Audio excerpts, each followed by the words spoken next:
स्पर्धा परीक्षेच्या दृष्टीने खूप महत्वाचा प्रश्न आहे बघा. विश्व मराठी साहित्य संमेलन आहे ते आजपासून सुरू होते. आजची तारीख आहे 27 फेब्रुवारी. आजचा वार आहे शुक्रवार. कुठे सुरू होते? 3 दिवसासाठी हे साहित्य संमेलन असणार आहे. नाशिक येथे असणार आहे. मराठा विद्या प्रसारक समाजाचं जे आवार आहे त्या संस्थेच्या आवारामध्ये हे सोहळा जो आहे तो पार पडला जाणार आहे. नंतर याचं उद्घाटन कोण करणार आहे तर देवेंद्रजी फडणवीस आपल्या महाराष्ट्राचे मुख्यमंत्री करणार आहेत.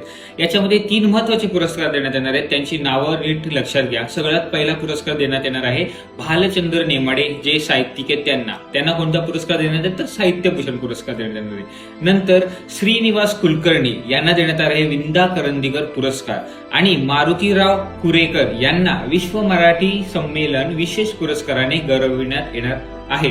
तर अशा प्रकारे ह्या पुरस्काराची जी माहिती आहे ती तुम्ही लक्षात घ्या, कारण याच्यावर एक ना एक प्रश्न करंट अफेअर मध्ये नक्की विचारला जाणार आहे.